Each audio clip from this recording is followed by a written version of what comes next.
Patay ka na ba, Ara? Napadilat si Ara dahil sa nagsalitang iyon. Isang oras din niyang hindi ito narinig at sa lumipas na oras ay ginugol niya sa paghahanap ng daan palabas pero kahit na anong gawin niya ay wala siyang makitang daan palabas. Nakaupo si Ara sa isang sulok yakap-yakap ang sarili dahil sobrang lamig. Bilib na siya sa sarili niya dahil nagawa niyang makatagal ng isang oras sa sobrang lamig na iyon. Parang nasa 2 degree na ang lamig sa paligid. Dahil kahit hininga niya ay nakikita niya ang usok doon. Ang sama mo, naiiyak na sabi ni Ara na nanginginig na talaga pero kahit ang luha niya ay nagyayelo na rin. Ano yon? Hindi kita marinig. Pero ang tibay mo buhay ka pa. Ikaw pa lang nakakatagal dyan Sabi ng taong iyon na ikinakpikit muli ni Ara at isinandal ang ulo sa pader. Walang mangyayari kung kakausapin niya ito. Masasayang lang ang lakas niya. Ano na, Ara? Akala ko ba gusto mong iparamdam ang pagmamahal mo kay Kenneth? Pero bakit parang mamamatay ka na dyan? Tawang sabi nito na ikinainis ni Ara dito. Ang walang hiya mo. Pag nakalabas ako dito, ipapakulong kita. Nahihirapan niyang isigaw na halos mamaos na siya dahil sa kawalan ng boses pero pinipilit lang niya talaga para masabi iyon. Sige lang, maiwan muna kita Babalik ako kapag alam kong patay ka na. Huling sabi nito at narinig pa niya mula sa speaker ang pagbukas at sara ng pinto mula doon. Ngayon lang siya nakarinig ng ibang ingay mula doon at alam niyang umalis na talaga ito. Muli siyang napapikit dahil sa panghihina, wala na siyang ibang maisip na paraan para makaalis doon, lalo na at parang naninigas na siya sa kinauupuan niya. Kenneth? Nasabi na lang niya at napaiyak. Ramdam niya ang lamig na luha na tumutulo sa mata niya. Wala na siyang pag-asa pa. Ilang minuto din siyang nakapikit hanggang sa idilat niya ang mata niya at sumalubong muli sa kanya ang itaas ng kwartong iyon at napatingin siya ng matagal sa ilaw na nasa itaas. Kakatitig niya sa ilaw na iyon ay tanging ilaw niya lang. Kanina nang magising siya ay parang nabuhayan siya nang may mahalata siya na parang pabilog sa ibabaw niyan. Napaupo siya ng maayos dahil doon at masiguro na meron nga ay agad siyang tumayo kahit nanginginig siya sa sobrang lamig. Nang lapitan niya ito ay hindi mo talaga siya mahalata lalo na kung hindi mo tinitigan. Napangiti si Ara sa sarili niya.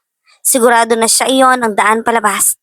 Kaya pala walang kahit ano sa baba dahil nasa itaas pala ito at iyon din ang dahilan kung bakit walang nakakalabas doon dahil hindi nila naiisip na andon iyon sa ilaw na kung hindi mo tititigan ay hindi mo makikita.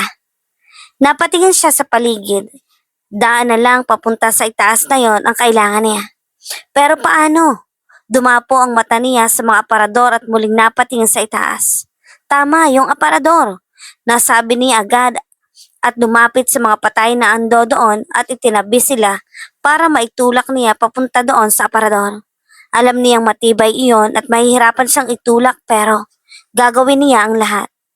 Pasensya na kayo sa abala, huwag kayong mag-alala kapag ako nakalabas dito.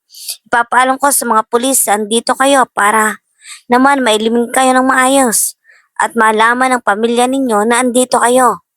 Nasabi ni Ara sa sarili niya habang itinatabi ang mga bangkay. Mabilis na nakarating sa pinakagitna sa tapat ng ilaw na iyon ang aparador dahil sa pagpupursige ni Ara. Sa tingin niya ay kalahating oras niya iyong ginagawa. Lamig na siya na sa sobra. At nakikita na niya na nagyayelo ng ibang bangkay doon. Kahit na siya pero hindi niya iyon pinansin at inilagay ang kutsilyo sa gilid ng damit niya at umakyat sa aparador na iyon. Nang tuluyang makakiyat ay napangiti naman siya. Inalis niya ang ilaw doon at nakita niyang tuluyan ang bilog na saktong-sakto lang siya. Kinuha niya ang kutsilyo at isiniksik sa bilog na iyon para tuluyan itong matanggal. Ilang sandali lang ay nagawa niya itong matanggal na ikinatuwa niya ng sobra at unti-unti na itong bumukas. Pagkatanggal niya noon ay sumalubong sa kanya ang mapunong lugar at mabilog na buwan. Napatingin muna siya sa baba at talagang umuusok iyon sa sobrang lamig at lumabas ang lamig dahil sa pagbukas ng daan na iyon. Ako nang bahala sa inyo, pangako. Sabi niya sa mga patay at tumayo na ng tuluyan at umabot hanggang bewang niya ang butas nang makatayo siya. Pero napatigil siya nang makarinig siya ng sigaw mula sa speaker ng loob. Ano Ana? Hindi! Napangisi naman siya at muling bumalik mula sa pagkakaupo at tumingin sa CCTV na alam niyang nanonood sa kanya ang taong iyon. Paano ba yan? Nanalo ako. Nakangisi niyang sabit binato ang kutsilyo na hawak niya sa CCTV na ikinabasag niyon. Ara, habulin niyo si Ara. Puntahan niyo ang kinalalagyan niya. Sa narinig niya agad siyang umakyat pataas. At nang makalabas, siya ay nanibago siya. Dahil talagang lamig na lamig siya at doon ay hindi. Pero isiwinawalang bahala niya iyon at tumakbo papunta sa kung saan. Wala siyang alam na lugar na iyon. Pero takbo lang siya ng takbo hanggang makailang minuto siya ay may nakita siyang sementadong daan. Kaya agad siyang tumakbo doon. Nawala na din ang panlalabig niya pero nangihina ang katawan dahil sa mga nangyari sa kanya sa loob ng kwartong yon. Takbo lang siya ng takbo hanggang makarating sa kung saan.